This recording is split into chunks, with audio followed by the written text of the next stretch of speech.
That being said, we're moving right on to MatchWare. And we have Brandon here. So Brandon, I'm going to restart the timer if I can figure that out. And it is all yours. Thank you. Cool, thank you very much. I think can you guys see my screen? Looks good. Cool. It's yeah, the screen, my website here. So hey, thanks for joining. I think with like everybody, we probably could do 30 or 45-minute demo on the software. So I'm just going to kind of jump right into it. I'll give you a little bit of history, and then I'll show you how students would use this, in particular on essay writing.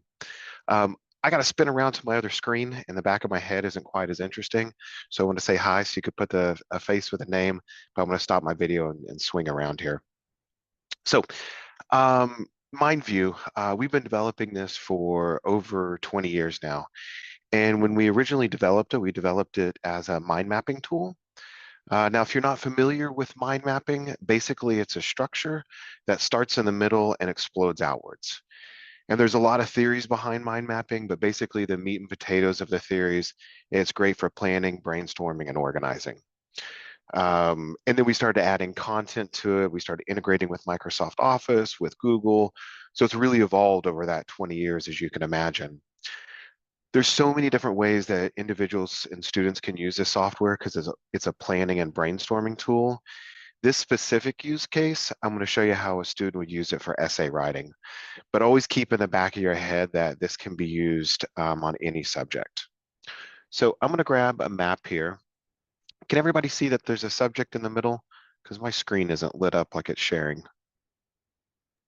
Yes, we can see the screen in the middle. I don't think we can see your other camera if you had That's shared okay, that. but Okay. you can see the subject here. Yep, perfect.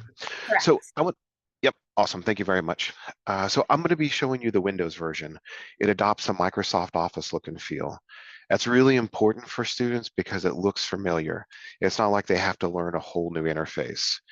Now, we're gold partners with Microsoft. They don't allow other companies to do this anymore, but we're grandfathered in to always be able to use their interface, which is a real advantage for us. Now we have a Windows version, we have a Mac version, we have an online version, we have an app. So it doesn't matter what platform the student is on, we've got them covered. So we're going to pretend I'm a student. It's a little bit of a stretch at my age, but that's okay, we'll pretend.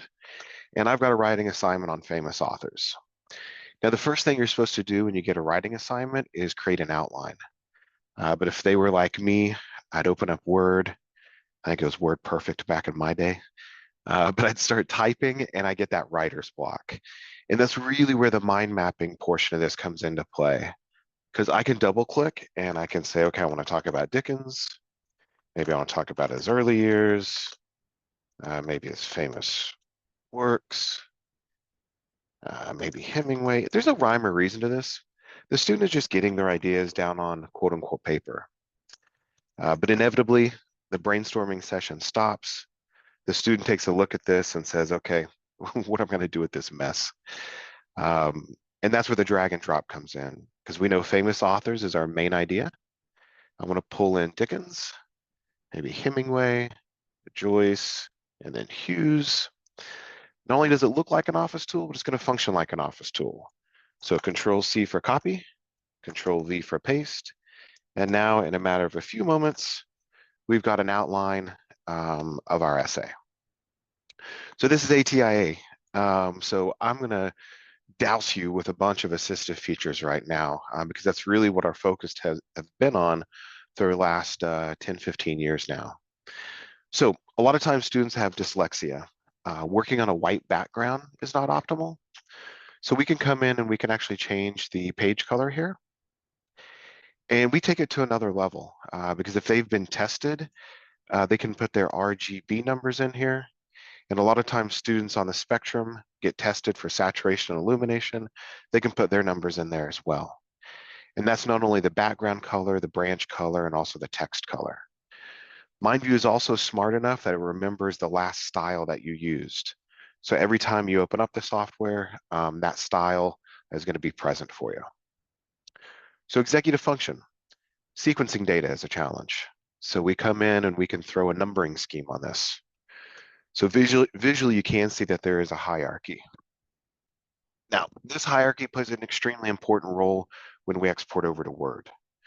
Now, I'm going to be harping on Microsoft Office, but we work with Google as well, so just keep that in mind. But when we export over to Word, Dickens becomes a main heading, early years famous works become subheadings, and then it just works itself around clockwise. That's important because we can easily rearrange this Word document by dragging and dropping, and it's going to renumber for me as well.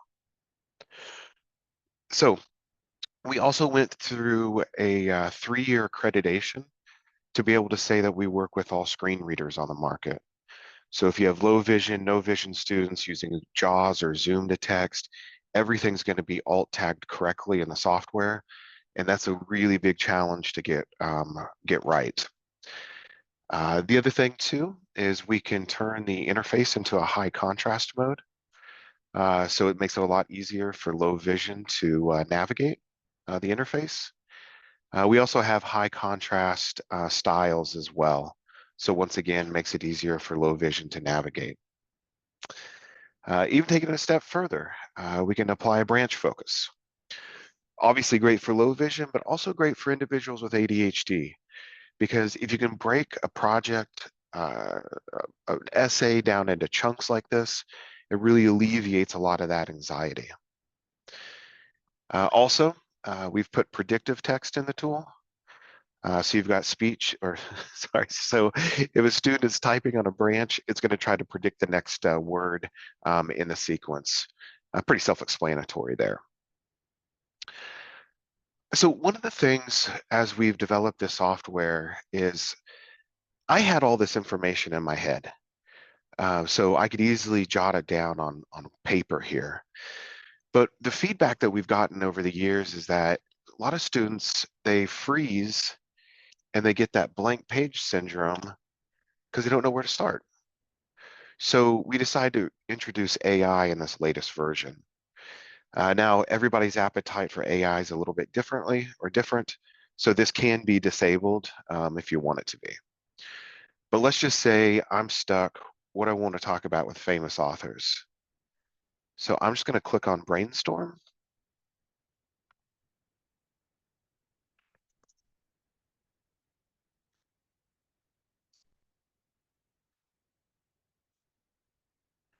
Okay, and now it just brainstorms some topics here.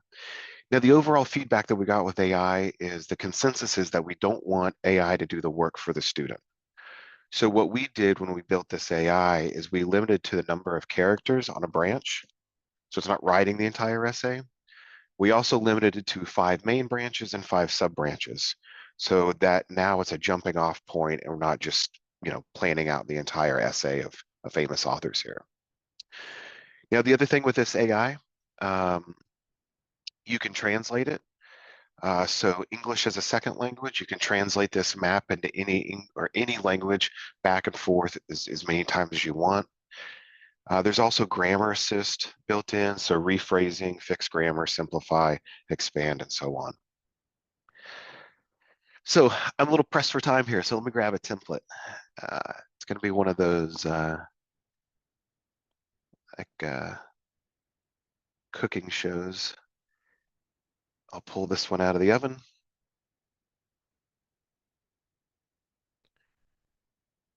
There we go.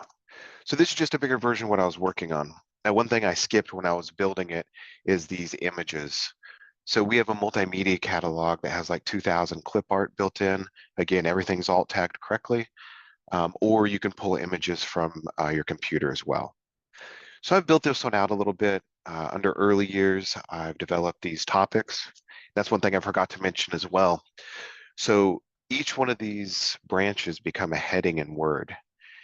And I can open up these branches and start typing, and this actually becomes the paragraphs associated with those headings when we export it out. So let's do this. How about,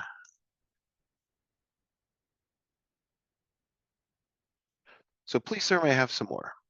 Obviously, my fingers still think it's Monday, but this is a pretty famous quote from Oliver Twist. Now, obviously, we can't quote or put a quotation without citing the source. So in the software, there's a citation tool that's built in. So if I click on Insert Citation, now in regards to sources, we can pull those from Zotero, Mendeley, WorldCat is actually built in. And I can put the ISBN number if I wanted to, but I'm actually going to type Oliver Twist. And I just want to search for books. Alrighty, just find the book that we were reading. Hit OK. And I'm just going to put the page number and insert the citation. Now it inserts the citation down below. I know what a lot of you guys are thinking. What type of academic format is that citation in? Well, when you're in MindView, you don't have to worry about that.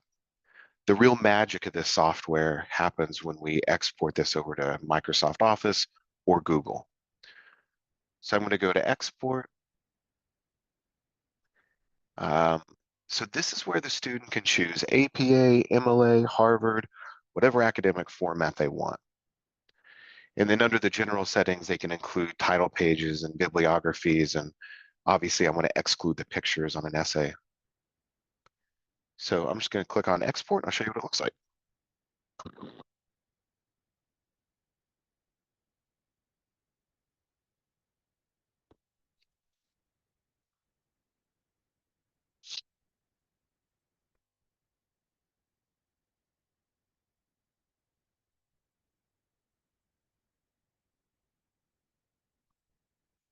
Okay, so here's the title page, obviously.